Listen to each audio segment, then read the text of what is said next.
여러분, 마음에도 넓이가 있습니다. 동의하시나요? 마음에도 넓이가 있습니다.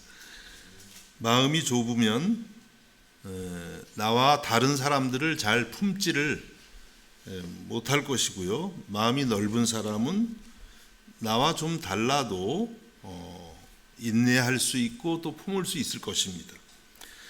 마음이 바다같이 높다, 이런 표현도 있죠. 마음이 만약 바다같이 높다면 품지 못할 사람이 없을 것입니다. 심지어는 원수까지라도 품을 수 있을 것입니다. 여러분의 마음의 넓이는 어떠신가요? 좁으신가요? 넓으신가요? 제 자신을 보니까 참 좁은 것 같아요. 죄송합니다. 하나님은 마음이 넓으신 분입니다. 하나님은 품지 못할 사람이 없습니다. 우리가 지난 주일까지 빌립보서를 살폈지요. 빌립보서를 쓴 사도 바울은 예수님을 믿는 사람들을 잡아다가 옥에 가두고 또 모든 교회를 잔멸하려고 했던 그런 사람입니다. 그런데 예수님은 이와 같은 사도 바울까지 품으셨습니다. 예수님의 마음이 도대체 얼마나 넓으신 건가요? 상상이 안 되죠. 누가 여러분을 그렇게 못 살게 하고 죽이겠다고 하고 막 박해하는데 사랑합니다 이러고 품으실 수 있겠어요? 안 되겠죠. 예수님은 그런 바울까지도 기꺼이 품으셨어요. 그리고 사도로 세우셨던 것입니다. 사도 바울은 이렇게 마음이 넓은 예수님을 만난 다음에 그의 마음도 넓어졌습니다.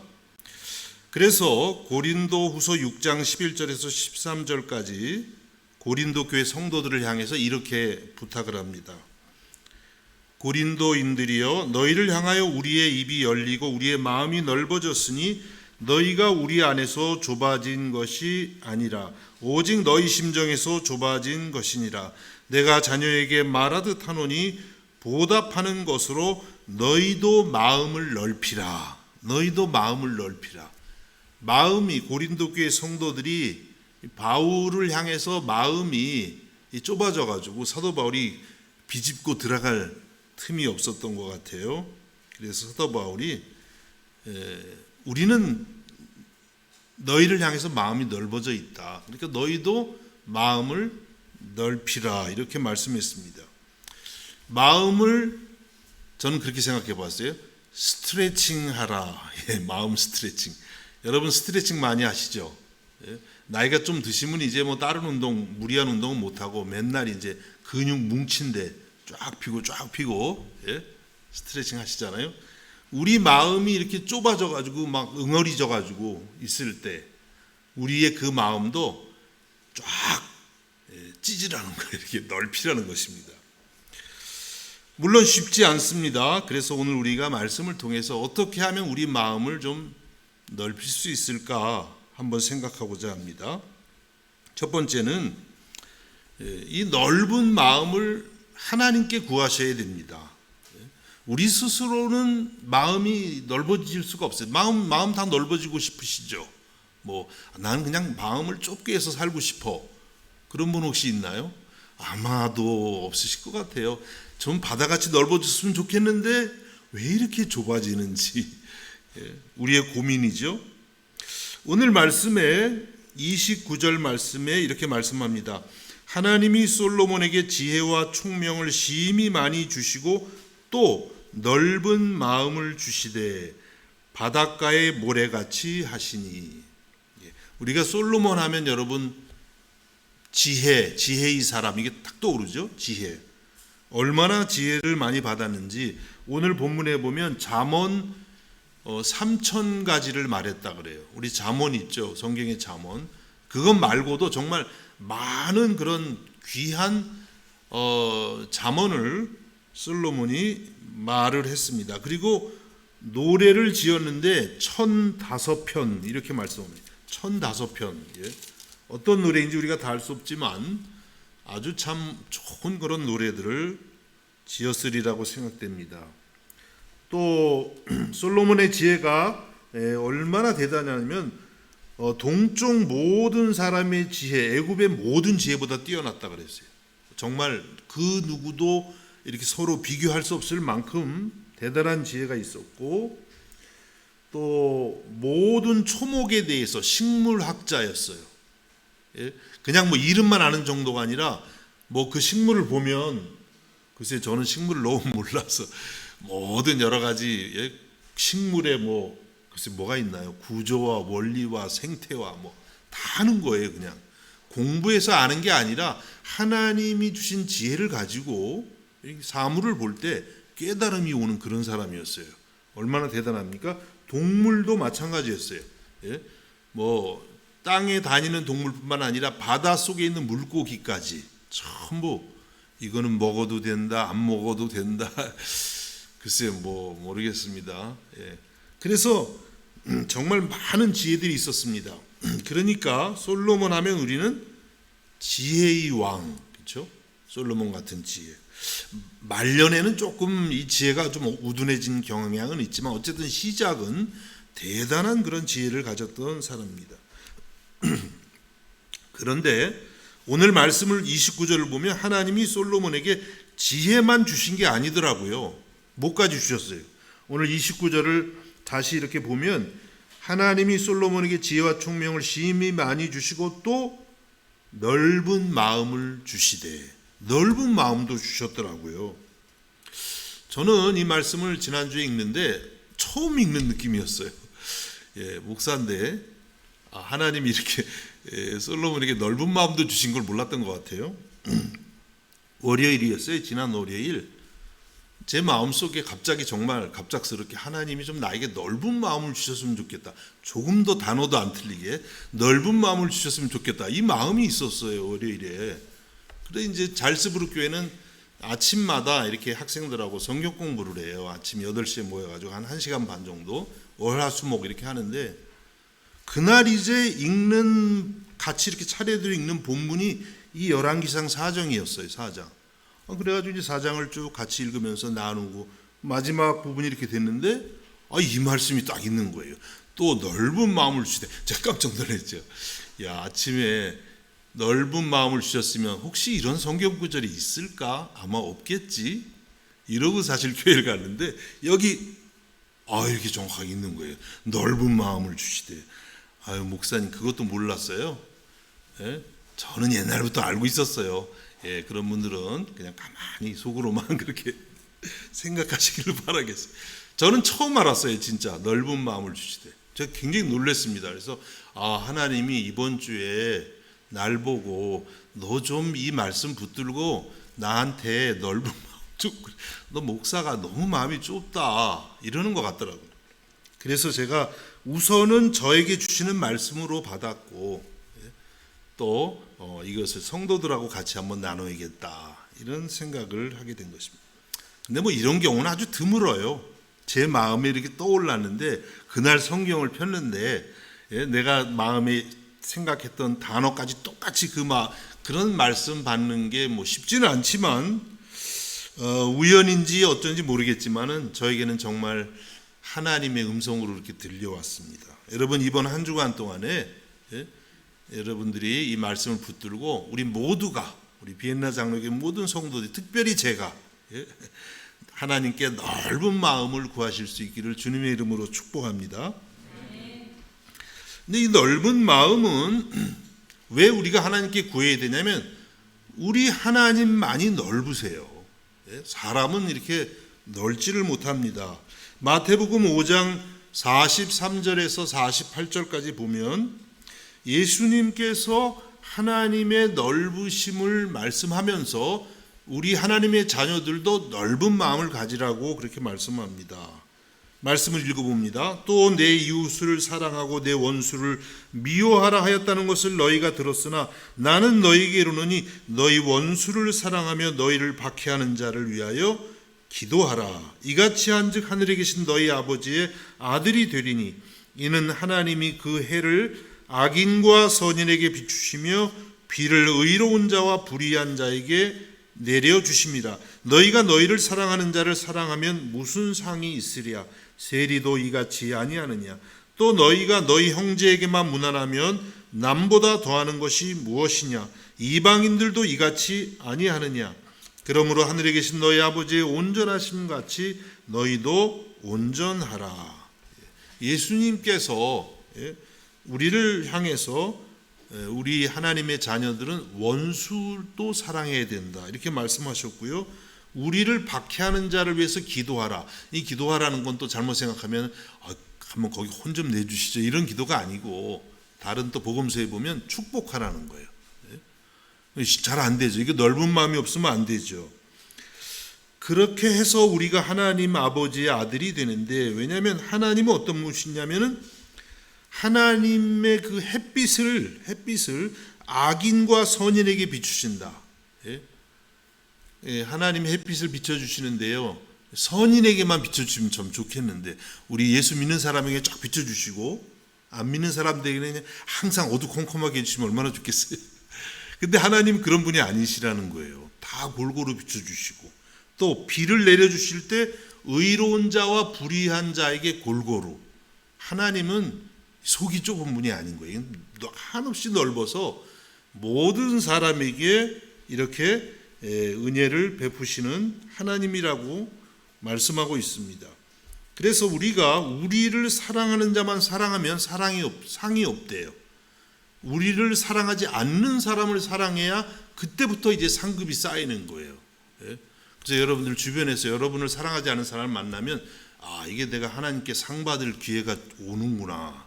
내가 저분을 사랑해, 저 사람을 사랑해야지. 그렇게 나가야 그게 그리스도인다운 그런 자세라고 말씀하고 있는 것입니다. 그래서 예수님께서는 하늘에 계신 너희 아버지의 온전하심과 같이 너희도 온전하라 그랬는데, 이 온전하심이 뭐예요? 넓다는 거예요. 한없이 넓다는 거예요. 하나님은 완전하심, 그만큼 넓다 이런 뜻이 이 안에 들어가 있지 않겠습니까? 그래서 그렇게 한번 저는 읽어봤어요. 하늘에 계신 너희 아버지의 그 넓으심과 같이 하나님의 아들과 딸 된 너희들도 마음이 좀 넓어져라. 이렇게 하나님께서 말씀을 하신다고 생각을 했습니다. 여러분은 다 예수님을 구주로 믿어서 하나님 아버지의 아들과 딸이 되신 줄로 믿습니다. 안 되신 분 없죠? 다 되셨을 거라고 믿습니다. 그렇다면 여러분의 하나님, 여러분의 아버지를 닮아서 날마다 여러분의 마음이 넓어지고 또 넓어질 수 있기를 주님의 이름으로 축복합니다. 이렇게 넓은 마음을 우리들이 하나님께 구해야 되는데, 이 넓은 마음을 뭐라고 또 말씀하셨냐면 29절을 다시 보면 끝에 보니까 또 넓은 마음을 주시되 바닷가의 모래같이 하시니. 넓은 마음을 주시되 바닷가의 모래, 얼마나 모래가 많아요, 그렇죠? 아마 여기에는 그런 뜻이 포함되어 있는 것 같아요. 이 넓은 마음을 받으면 이렇게 많은 사람을 품을 수 있다는 뜻이죠. 바닷가의 모래알 얼마나 많습니까? 그래서 뭐 나랑 뜻이 맞는 사람, 안 맞는 사람, 뭐 국적이 같은 사람, 다른 사람, 뭐 누가 됐든 원수까지도 이렇게 다 품을 수 있는 그릇이 될 수 있다. 하나님이 솔로몬을 그런 그릇으로 만들어 주신 것입니다. 그래서 열왕기상 4장 20절과 21절에서 이렇게 말씀합니다. 유다와 이스라엘 인구가 바닷가의 모래같이 많게 되매 먹고 마시며 즐거워하였으며, 솔로몬이 그 강에서부터 블레셋 사람의 땅에 이르기까지와 애굽 지경에 미치기까지의 모든 나라를 다스림으로 솔로몬이 사는 동안에 그 나라들이 조공을 바쳐 섬겼더라. 이렇게 말씀합니다. 이스라엘 인구가 바닷가의 모래같이 많게 됐다. 이게 뭐 자연 증가할 수도 있겠지만 사실 그런 의미보다는 솔로몬 왕이 바닷가의 모래같이 많은 사람들을 품을 수 있는 그릇이 되니까 하나님께서 이렇게 많은 생명들을 솔로몬에게 허락하셨다고 하는 뜻이 되는 것입니다. 그리고 솔로몬의 영토가 블레셋 사람들은 물론이거니와 애굽 땅에까지, 애굽에 이르기까지 모든 나라를 다스리고 그들이 이스라엘에게, 솔로몬에게 조공을 바쳤다고 말씀하고 있습니다. 넓은 마음을 받으니까 이렇게 많은 사람들을 다스릴 수 있는 그런 그릇이 되었다고 말씀하고 있습니다. 여러분들도 이렇게 넓은 마음을 하나님께 구하고 받으셔서 많은 사람들을 섬기고 많은 사람들을 주님 앞으로 인도하실 수 있기를 우리 주님의 이름으로 축복합니다. 그래서 우리가 하나님께 구할 때 우리는 이렇게 눈에 보이는 거 잘 구하죠. 돈 주세요, 건강 주세요. 그런데 그런 것보다도 우리는 이런 마음을 구해야 돼요. 마음, 보이지 않는 마음, 넓은 마음, 그렇죠? 그렇잖아요. 우리가 건강하게 해주세요라고 하는 것보다 더 좋은 기도가 무엇일까요? 건강을 잘 지킬 수 있는 지혜를 주세요. 그럼 하나님부터 지혜를 받으면 건강을 지켜야 되겠죠. 아무리 건강을 위해서 운동을 해도 지혜가 없어가지고 지나치게 운동하면 건강을 해칠 수도 있잖아요. 또 돈을 좀 주세요. 성공하게 해주세요. 그런 것보다 돈을 버는 지혜를 얻으면 더 낫겠죠. 여러분 귀가 솔깃해지시나요? 성공하게 해주세요. 이런 것보다 성공할 수 있는 지혜를 하나님께 구해서 얻으면 그게 더 훌륭한 것처럼 우리가 인간관계에서도 하나님 나에게 한없이 넓은 하나님의 마음을 조금이라도 주세요. 그래서 이렇게 바닷가의 모래같이 많은 사람들을 내 마음에 품을 수 있게 해달라고 기도할 수 있기를 주님의 이름으로 축복합니다. 그 다음에 두 번째로 넓은 마음을 가지려면 내 중심의 기도가 아니라 하나님의 뜻을 위하고 또 타인의 유익, 공동체의 유익을 위해 기도해야 된다는 것입니다. 하나님의 뜻을 위하고 또 공동체의 유익을 위해서 기도할 때 마음이 넓어질 수밖에 없겠죠. 나만 위해서 기도하면 내 마음의 크기가 그거밖에 안 되죠. 근데 만약 여러분이 진정으로 나라를 위해서 만일에 기도한다, 아니 전 세계를 품고 기도한다 그러면 그만큼 넓어질 수밖에 없는 것이죠. 우리가 오늘 열왕기 4장의 말씀을 보고 있는데 이 앞에 3장에 보면 솔로몬 왕의 기도 제사 드리는 내용이 나옵니다. 솔로몬은 왕의 직무를 수행하기 전에 하나님 앞에 1000번제를 드렸습니다. 하나님이 기뻐하셨어요. 하나님 앞에 이렇게 정성으로 예배하는 사람들을 기뻐하시잖아요. 그래서 솔로몬의 1000번제를 하나님이 기쁘게 받으시고 솔로몬에게 물으십니다. 내가 내게 무엇을 줄고 너는 구하라. 이렇게 하나님이 솔로몬에게 말씀하셨어요. 그때 솔로몬이 열왕기상 3장 9절에 보면 이렇게 답합니다. 누가 주의 이 많은 백성을 재판할 수 있사오리이까? 듣는 마음을 종에게 주사 주의 백성을 재판하며 선악을 분별하게 하옵소서. 솔로몬이 여러분이 아시는 것처럼 자기 자신을 위한 부와 명예와 영광을 구하지 않고 하나님의 백성들을 하나님의 뜻에 따라 하나님의 공의에 따라 재판하는 그런 지혜를 구한 것입니다. 그래서 하나님의 뜻과 그리고 공동체의 유익을 구하는 그런 기도를 드린 것입니다. 그때 하나님께서 그 기도가 너무 하나님 뜻에 마음에 맞았기 때문에 하나님이 지혜도 주시고 그 지혜를 또 감당할 만한 넓은 마음까지도 주신 것입니다. 여러분 그렇습니다. 우리들도 넓은 마음을 가지려면 우리 기도가 너무 내 중심이면 안 됩니다. 물론 우리 자신을 위해서도 기도해야죠. 당연히 해야 되는데 우리는 그것보다도 하나님의 뜻, 하나님의 나라, 우리가 속한 공동체를 위한 기도를 더 많이 드려야 돼요. 그렇지 않으면 우리 신앙이 잘못하면은요 무속 신앙하고도 비슷해질 수 있어요. 우리 그리스도인의 신앙은 무속 신앙하고 다릅니다. 무속 신앙은 사회의 공의를 위해서 이런 건 없죠. 왜 굿해요? 무속 신앙이 굿하는데 왜 굿합니까? 오직 나의 유익을 위해서 병 낫고 재물이 생긴다든지 어떤 그런 굉장히 자기중심적인 그런 기도를 하게 되는데, 물론 우리가 하나님 믿을 때 그런 기도도 있습니다. 할 수 있습니다. 그런데 그것보다도 더 중요하고 근본적인 기도는 이렇게 하나님의 나라를 위하는 기도, 내가 속한 공동체의 안녕을 위한 기도를 우리는 더 드려야 돼요. 그래서 주님께서 가르쳐 주신 주기도문을 보면 이렇게 시작하지 않습니까? 마태복음 6장 9절에서 10절입니다. 그러므로 너희는 이렇게 기도하라. 하늘에 계신 우리 아버지여, 이름이 거룩히 여김을 받으시오며 나라가 임하시오며 뜻이 하늘에서 이루어진 것 같이 땅에서도 이루어지이다. 예수님이 너희는 이렇게 기도하라. 여러분에게 기도 생활을 가르쳐 주셨는데 그 첫 번째가 뭐예요? 이게 전부 하나님 나라, 하나님 뜻 구하는 거예요. 뭐라고 하셨어요? 하늘의 주님 이름이, 하나님의 이름이 거룩히 여김을 받으시고, 이게 하나님 중심의 기도잖아요. 또 나라가 있다. 하나님의 나라가, 우리의 나라가 아니라 하나님의 나라가 이 땅에 임하시오며 하늘에서 뜻이 이루어진 것처럼 하나님의 뜻이 이 땅에서도 이루어지이다. 이렇게 기도하라고 하신 것입니다. 솔로몬의 기도가 이랬던 것이에요. 자기의 유익이 아니라 하나님의 뜻이 이루어지기를 구했던 기도입니다. 거기에 하나님께서 이와 같이 넓은 마음을 주신 줄로 믿습니다.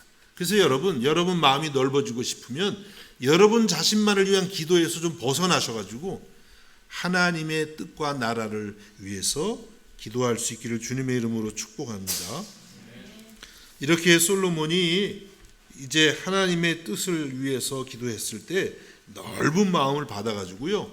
이제 이 넓은 마음이 어디서 한번 확실하게 적용이 됐냐면 솔로몬이 하나님을 위해서 성전을 지을 때에 적용이 됐습니다. 솔로몬이 성전을 지었잖아요. 다윗 왕의 아버지가 재료를 다 만들어 놓고 이제 그랬는데 다윗은 전쟁 중에 피를 많이 흘려서 성전을 짓지 못하고 아들 솔로몬이 짓게 되는데, 그 성전을 지을 때요, 이제 나무, 좋은 나무가 많이 필요하잖아요. 근데 좋은 나무를 다 어디서 가져왔냐면 두로, 오늘날 레바논 지역 그쪽에 백향목이 그렇게 좋대요. 저는 백향목이 뭔지 잘 모르겠는데 썩지도 않고 아주 그냥 최고의 나무인 거예요. 근데 그 레바논 백향목이 지금도 그렇게 좋대요. 그 백향목을 그 이방 땅에서 가져옵니다. 그래서 그 두로 왕이 이름이 히람인데, 그 히람하고 이 약조를 해가지고 그 많은 백향목을 실어오는데 또 그 두로의 이방 일꾼들을 또 쓰게 됩니다. 그러니까 하나님의 성전을 짓는데 이방인을 많이 쓴 거예요. 그 여러분 어떻게 생각하세요? 우리 만약에 교회를 짓는다 그러는데 불교 신자들이 와서 혹은 뭐 회교 신자들이 와서 짓는다. 근데 그 사람들이 기술이 대단한 거예요. 그렇다고 만약 가정하면 어떻게 해야 될까요? 참 궁금하시죠? 열왕기상 5장 12절에 보면 이렇게 말씀합니다. 열왕기상 5장 12절에 여호와께서 그의 말씀대로 솔로몬에게 지혜를 주신 고로 히람과 솔로몬이 친목하여 두 사람이 함께 약조를 맺었더라. 하나님이 약속대로 솔로몬에게 지혜를 주셔서 이방왕 히람하고 친목하면서 성전을 짓는 일을 해서 약조를 맺었다는 거예요. 하나님이 주신 지혜로 이방의 왕까지도 품었다. 이제 신앙에 좀 지금 시험이 오는 분들이 있나요? 어쨌든 하나님께서 정말 넓은 마음을 주셔서 이렇게 성전을 짓는데 마음이 넓어져 가지고 가장 좋은 것으로 하나님 앞에 드릴 수 있었다. 이렇게 말씀하고 있습니다. 여러분, 이 말씀이 저도 약간 다 수용이 되질 않아요. 그런데 어쨌든 하나님께서 말씀하시는 게 하나님의 지혜였다고, 넓은 마음을 주신 거죠. 우리들이 이와 같이 넓은 마음을 받아서 우리가 정말 많은 사람들을 품을 수 있기를 주님의 이름으로 축복합니다. 그리고 솔로몬은 공동체의 유익을 위해서 기도한 것입니다. 자기 백성들을 어떻게 하면 바르게 재판할 수 있을지, 그래서 그 이스라엘 공동체 안에 하나님의 공의가 흐를 수 있을지를 생각하면서 구한 것이죠. 이것이 주님 앞에 또 기쁨이 되었고 주님은 그에게 넓은 마음을 주셨던 것입니다. 여러분, 우리도 마찬가지입니다. 우리가 기도할 때 항상 우리는 우리 자신을 넘어서서 내가 속한 교회와 물론 처음에 가정과 교회와 그리고 또 우리나라와 오스트리아와 유럽과 전 세계를 마음에 품고 기도하는 그런 훈련을 해야 돼요. 그래서 자꾸 마음이 넓어져야 됩니다. 이것이 다름 아니라 예수님의 마음입니다. 예수님께서 우리를 위해서 십자가에서 죽으실 때에 예수님은 자신을 전혀 위하지 않고 오직 온 인류를 구원하기 위해서 십자가에 죽기까지 하셨던 것입니다. 사도 바울은 이렇게 고백했습니다. 고린도전서 10장 31절에서 33절까지 말씀입니다. 그런즉 너희가 먹든지 마시든지 무엇을 하든지 다 하나님의 영광을 위하여 하라. 유대인에게나 헬라인에게나 하나님의 교회에나 거치는 자가 되지 말고 나와 같이 모든 일에 모든 사람을 기쁘게 하여 자신의 유익을 구하지 아니하고 많은 사람의 유익을 구하여 그들로 구원을 받게 하라. 사도 바울이 예수님 믿고 나서 어떻게 살았는지 말씀을 하고 있어요. 어떻게 말씀합니까? 나와 같이 모든 일에 모든 사람을 기쁘게 하여 자신의 유익을 구하지 않고, 사도 바울은 자기의 유익을 위해서 살질 않았다는 거예요. 많은 사람의 유익을 구하여, 다른 사람의 유익을 위해서. 참 이타적이죠. 이런 말씀 이렇게 보면 이게 우리가 진짜 기독교인인가 이런 생각이 들 때도 있어요. 우리가 살아가야 되는 삶의 모습이 어떤 것입니까? 이게 절대적으로 이타적인 거예요. 예수 안에서 구원받은 사람은 이제 남을 위해서 사는 거예요. 남을 위해서. 여러분, 이와 같은 마음을 가지고 우리가 주님 앞에 구할 때 주님께서 넓은 마음을 주실 줄로 믿습니다. 마지막 세 번째로는 예수님을 여러분 안에 품을수록 넓은 마음을 갖게 되는 것입니다. 예수님을 여러분 안에 품으면 품을수록 여러분 마음이 넓어진다는 거예요. 왜냐하면 예수님은 하나님의 아들로서, 하나님으로서 마음이 무한히 넓은 분이고요. 예수님 안에 모든 보화가 다 있다고 말씀합니다. 골로새서 2장 3절에 이렇게 말씀합니다. 그 안에는 지혜와 지식의 모든 보화가 감추어져 있느니라. 예수님 안에는 지혜와 지식의 모든 보화가 감추어져 있대요. 여러분, 지혜 얻고 싶으시죠? 또 지식도 얻고 싶으시죠? 예수님을 마음에 깊이 품으시기를 바랍니다. 예수님을 품는 순간에 주님 안에 있는 그 모든 지혜와 지식이 다 내게 된 거예요. 물론 그걸 한순간에 우리가 다 이해하는 건 아니지만 그러한 과정을 우리가 시작하게 되었다는 것입니다. 그래서 예수님을 마음에 품은 것은 사실은 이제는 정말 우리가 예수님을 통해서 이 세상을 달리 보면서 살아간다는 것을 의미합니다. 사도 바울이 갈라디아서 2장 20절에서 이렇게 고백합니다. 내가 그리스도와 함께 십자가에 못 박혔나니 그런즉 이제는 내가 산 것이 아니요 오직 내 안에 그리스도께서 사시는 것이라. 이제 내가 육체 가운데 사는 것은 나를 사랑하사 나를 위하여 자기를 버리신 하나님의 아들을 믿는 믿음 안에서 사는 것이라. 사도 바울이 예수님 믿고 나서 이제는 내가 사는 것이 아닙니다. 이제 내 안에 예수님이 사십니다. 이제 내가 육체 가운데 사는 것은 나를 사랑하셔서 자신을 십자가에 버리신 하나님의 아들을 믿는 그 믿음 안에서 사는 것이라고 말씀했습니다. 이것이 그리스도인의 삶입니다. 이제 우리가 사는 게 아니에요. 내 안에 계시는, 내가 품고 있는 그 예수님을 통해서 우리가 세상을 보는 것이죠. 그 예수 그리스도를 통해서 사람들을 바라보는 것이고, 그 예수님을 통해서 우리가 우리 인생의 꿈과 비전을 설계하는 것이에요. 예수 그리스도를 통해서 사는 것입니다. 예수로 사는 거예요. 그때 우리의 마음은 넓어질 줄로 믿습니다.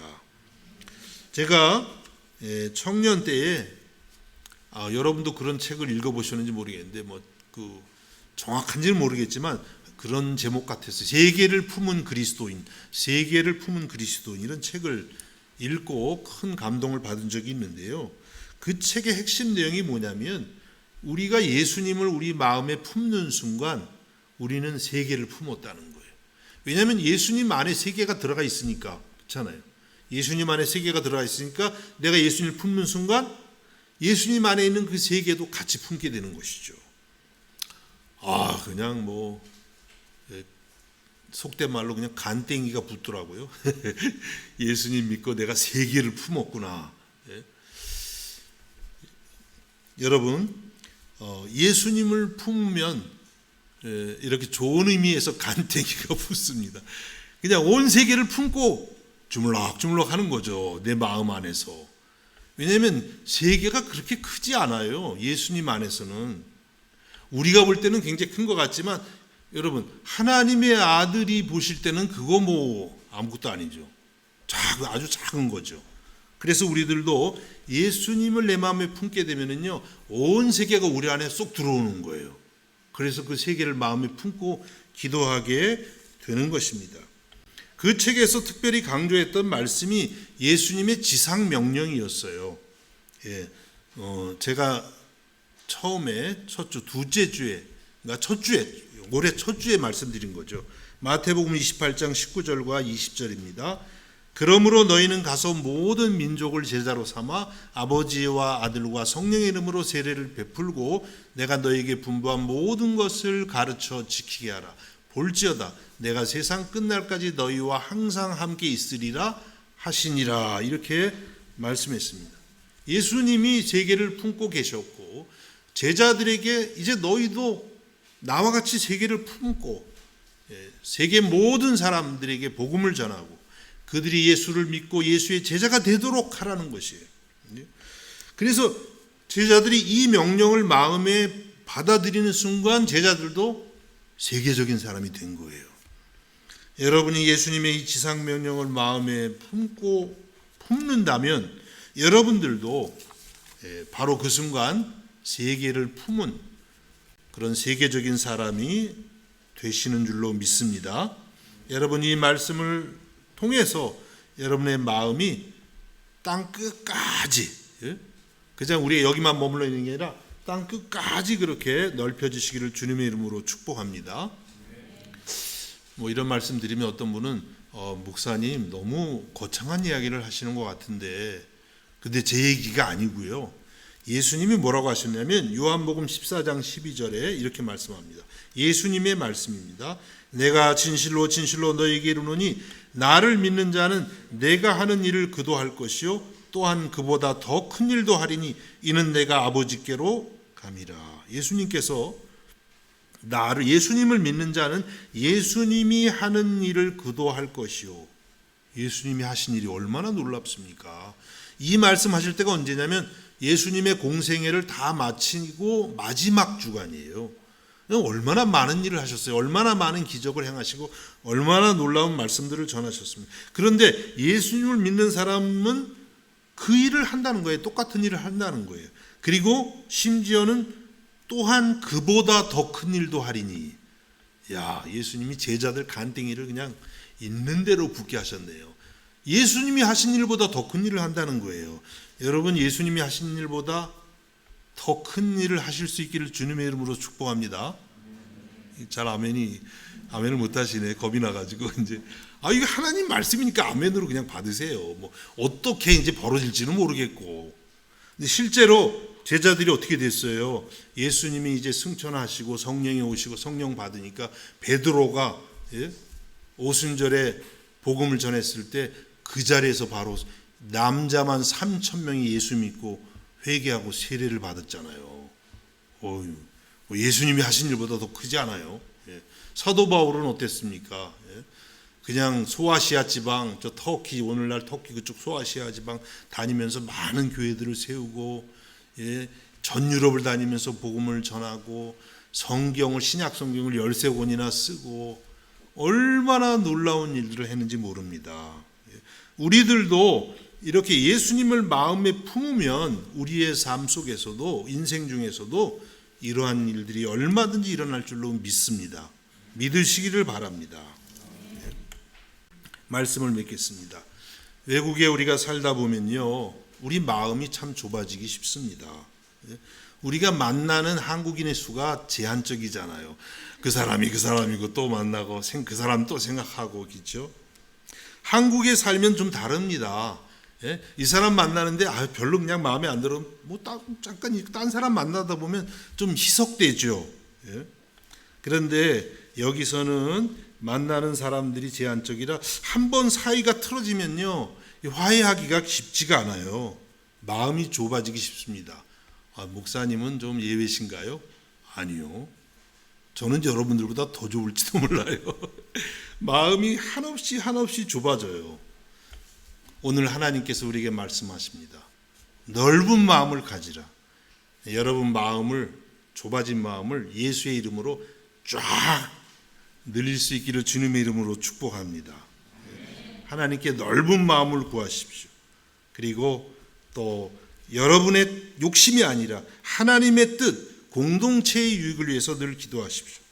그리고 무엇보다도 예수님을 여러분 마음에 깊이 품으세요. 여러분 안에 계세요 이미.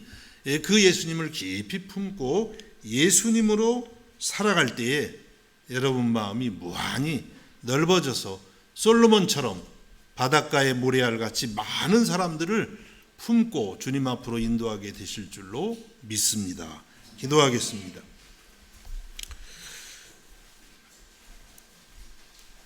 하나님 아버지 은혜와 사랑을 감사드립니다. 오늘 하나님께서 우리에게 넓은 마음을 구하라고 하셨습니다. 우리의 마음은 왜 이렇게 좁은지요? 하나님 아버지를 닮아서 또 예수님을 닮아서 우리의 마음도 날마다 무한히 넓어질 수 있도록 축복하여 주옵소서.